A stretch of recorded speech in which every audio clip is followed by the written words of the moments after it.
Welcome to today's podcast, Seers, Be-ers, Knowers, and Doers. I'm your host, Heather Drummond, and we're here to talk about intuition. Do you know what that is? It's that unexplained feeling or sense that a person gets when something is true, and they have no proof. We're here to spotlight intuition. We're here to introduce you to some amazing guests, some amazing people who are here to share their story about how they receive their intuition and how intuition plays out in their lives. We hope to inspire you to connect more with your own intuition. We hope to generate conversations and perhaps give you some tools and insights for you to share. We're looking to create a community. We're looking to help you connect more with your own intuition. Thanks for joining us on this journey. Okay, so thank you everybody for joining us for Seers, Be-ers, Knowers, and Doers. Today, the first guest, we're so excited that you're here, is Natalie Lockhart. Natalie, so tell us a little bit about yourself. All right. Thanks, Heather, for having me. It's awesome to be here.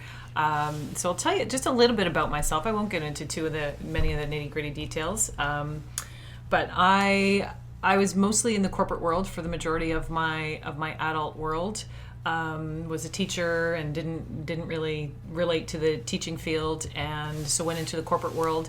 And it's just been a couple years ago now that my kids are school age and have gone back to school or gone off to school, that I have pursued a business. And Awesome. Because the entrepreneur world is kind of my gig. Awesome. I'm kind of digging it. So that's a little bit about it's without going into too much detail. That's a little bit about my journey so far. Now, you know how excited I am when people quit their corporate jobs. You know that. So I I am do. so proud of you that you've gone on this journey, because, when people follow their intuition and get out of the stuff that makes them feel sick, that sick feeling that sometimes happens, it's awful, right? I did it. I know where you've been. So thank you so much for following your passion. So tell me a little bit about what brought you to Heads Up Society. I love this concept, I have to say. Oh, thank you. So it's been a little bit of a journey to figure it out. I really have spent the majority of my life kind of searching for my purpose and my passion of what I want to be when I grow up. I've always known that there's something better and that I'm meant to do something better. And bigger, I would say. And bigger. Yeah. And so Heads Up Society fits in there. So over the last few years with Heads Up, I've changed my focus and my message a few times, but the one that always comes back and resonates is always about the less technology. So it really is, this society is just, we're so focused on just rush. And we don't have any purpose to our days. We're just doing the same stuff day after day after day. So with Heads Up, it's more about this holistic daily routine that these specific steps that people should have in their routine. But the messaging is focused around less technology because our society is completely addicted and we rely so heavily on technology, and it derails so much of our daily purpose and our passion.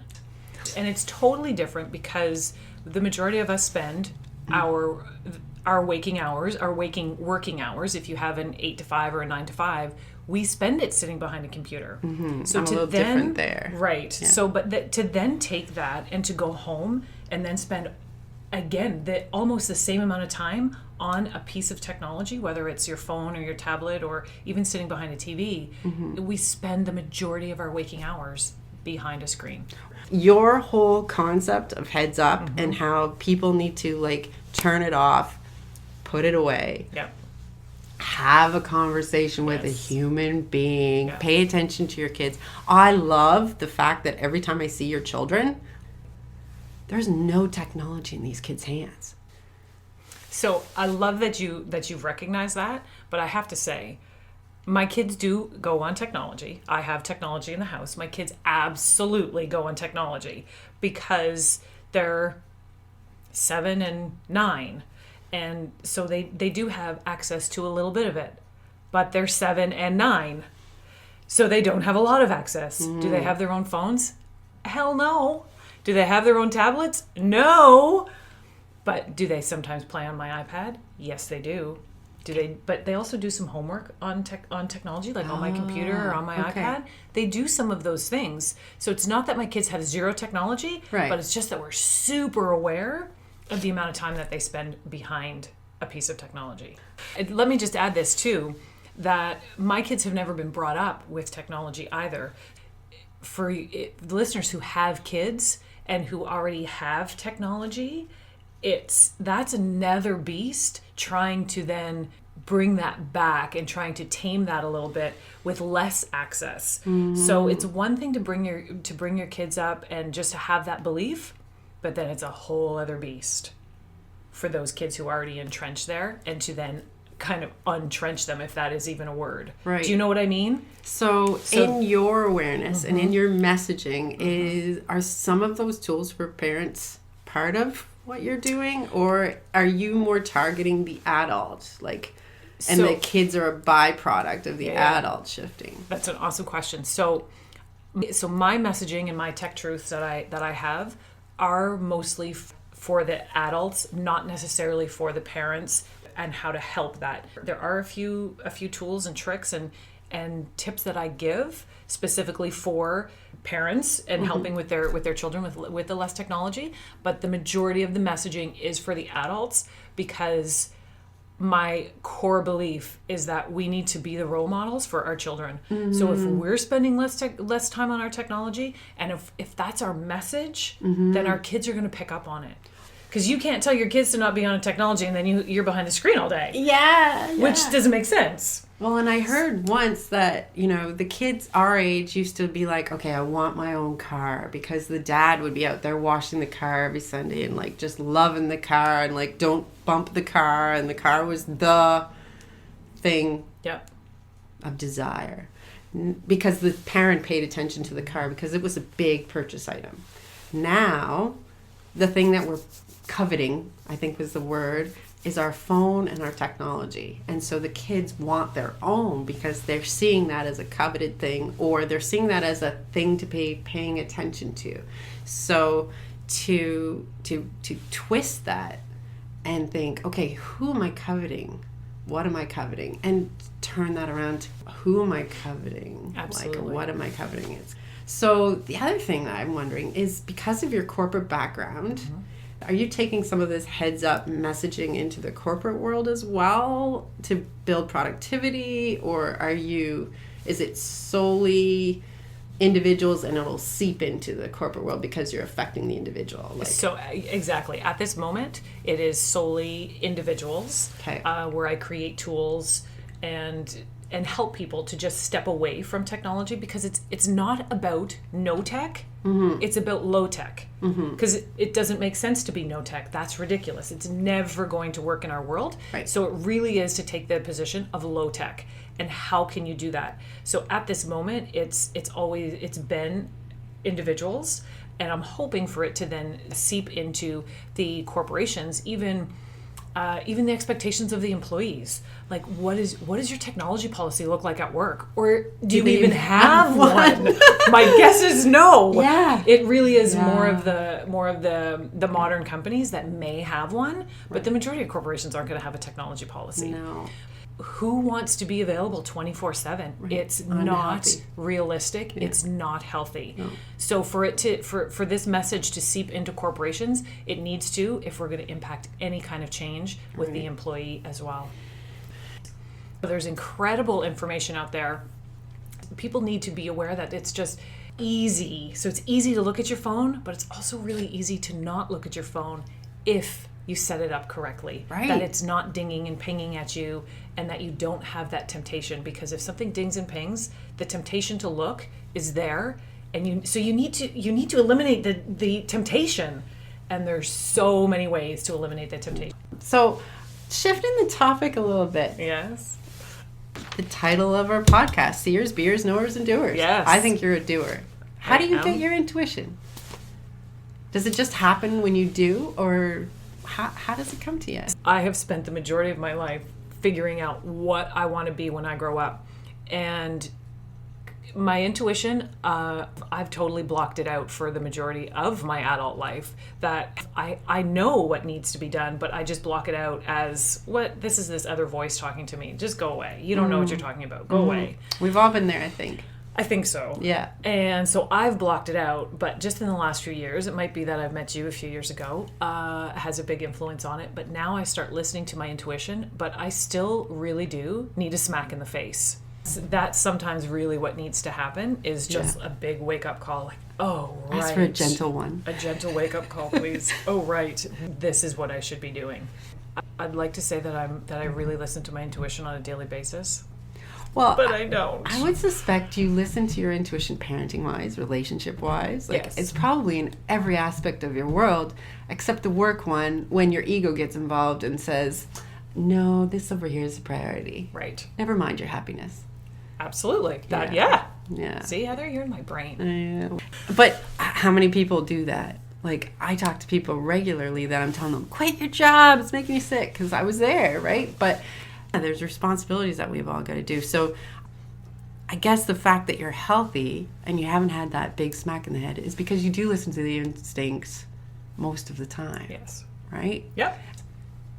When I listen to my intuition regarding anything, it does just, my life is then just simpler. Calmer, peacefuler. Exactly. Simpler. Which I love. Yeah. I am all about Yeah. that. Yeah. Yeah, it's crazy, eh? We have this inner guidance. It's really neat. Yes. And meditation helps too.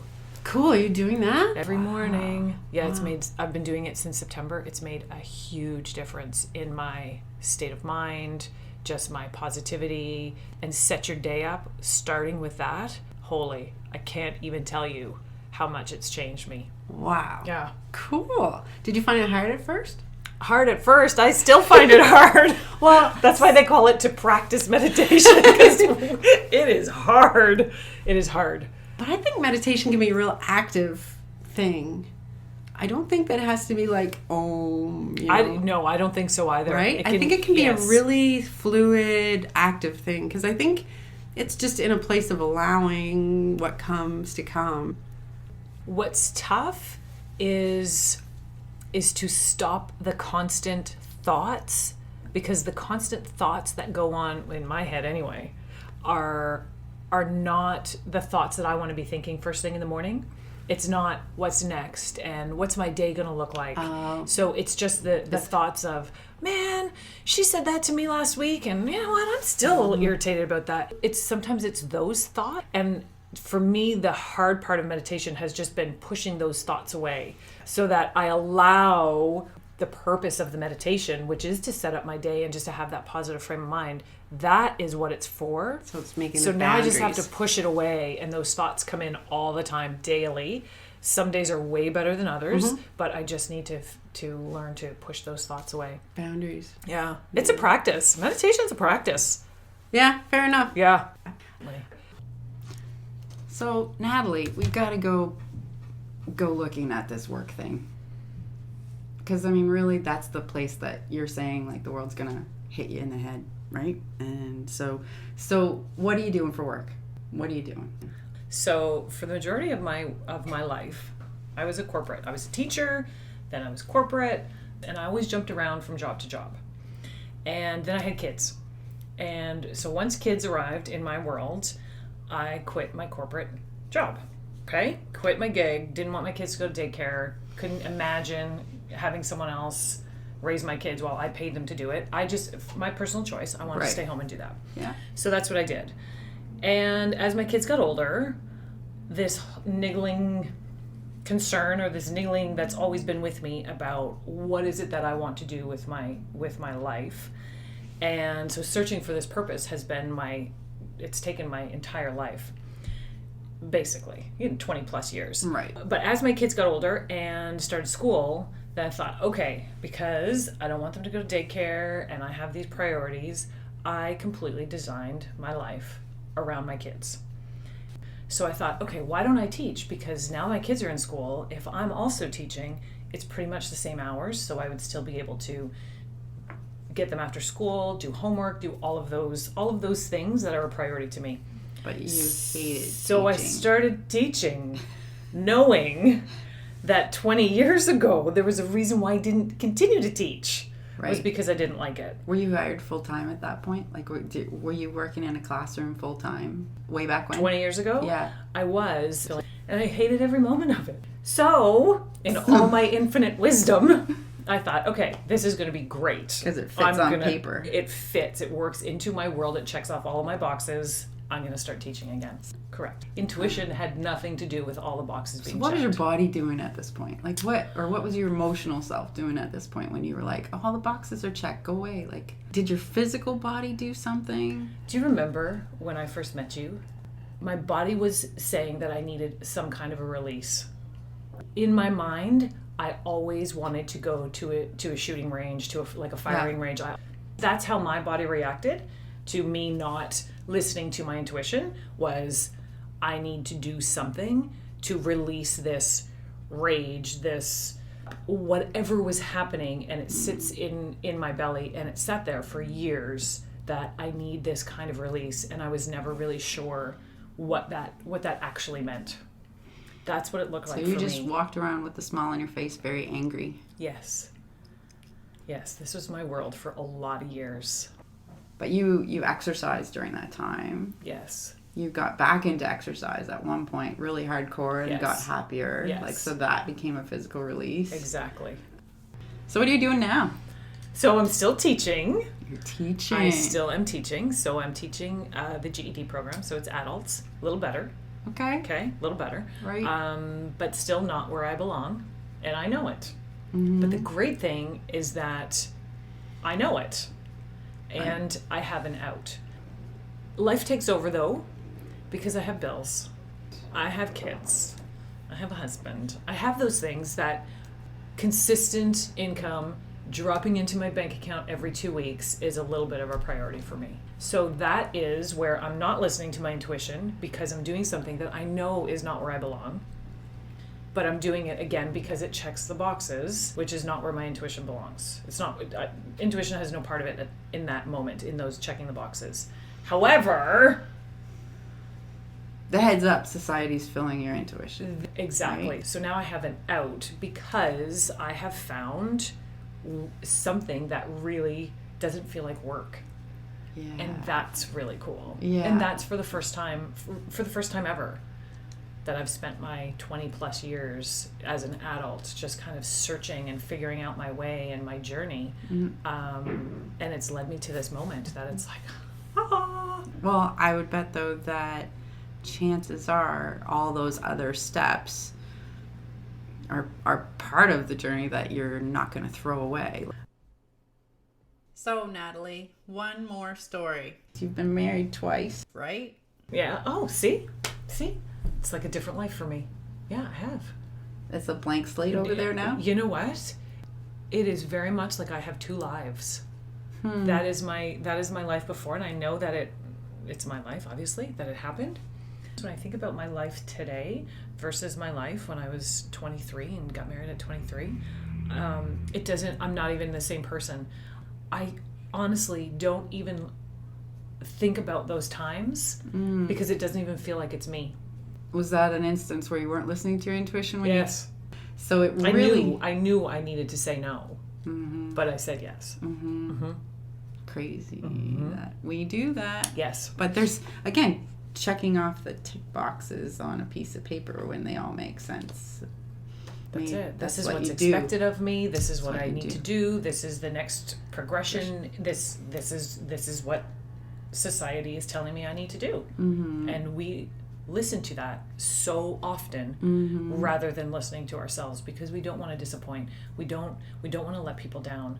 We want to stay on course and do this because it's the easy thing to do. Because to change direction, change course in the middle of everything is not the easy thing to do. And there's conflict, and sometimes messy. Conflict isn't fun, and it is messy. Yeah. So we choose the easy route time and time again. So when you got out of that, Yes. was it like you got in alignment in another area of your life and it just, something got a little easier? Got out of what? Got out of the Got out of relationship? the marriage. When Was I there- got out of the relationship, Was there a sense of, I'm a little bit more aligned? I'm I'm going to say no. Okay. No, because I was still really young. And Oh. I was only 28. So Okay. married at 23, divorced at 28. Okay. And then so I'm still checking the boxes in a lot of different areas of my life. Okay. So I wasn't free. I was free from that, but then I was still trapped within the work and the family and those kinds of boxes, still the expectations. Yes. Okay. Yes.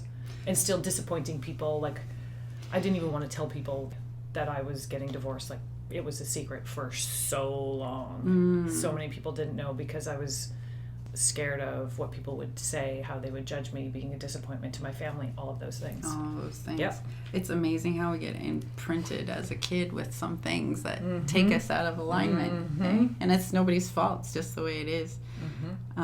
So do you think sometimes as we get older and become more wise, We hope so. we hope, that to a certain extent it's easier to listen to our intuition because we get more of a spine? We get rid of, or we feel more free to get rid of the expectations that are put on us. In my situation anyway, I can only speak in my own personal opinion, but as I get older, that's what I feel, that, well, those are your expectations, those aren't mine. Whereas before, I would have picked up your expectations and put your expectations on me as well. Right. But today, it's experience. It is getting older. It's learning. It's walking through life and learning those lessons that when you get here, I believe it becomes easier to just, no, I'm doing me now. I've done everyone else for so long, but now I'm being me. Now I'm doing me. Good. Well, I can't wait till you do you in all areas of your life. It's going to be exciting. It's exciting. It is going to be really exciting. Yes. Cool. Well, thank you for having me. I'm honored and flattered to be your first guest of this podcast, and I'm so proud of you for following your dreams and listening to your intuition, and thank you so much for having me. No, thank you, Natalie. It's been great. Thank you so much for giving us your time today, listening to our podcast of seers, Be-ers, knowers, and doers. Now it's your turn. Now it's time for you to listen to your intuition and follow it. It's not just about listening. If you enjoyed this podcast, feel free to subscribe or share with others. And if you are interested in learning more about intuition or what the heck I do, feel free to go to my website, www.healingvitality.ca. Until next time, keep seeing, being, knowing, and doing. Thanks so much.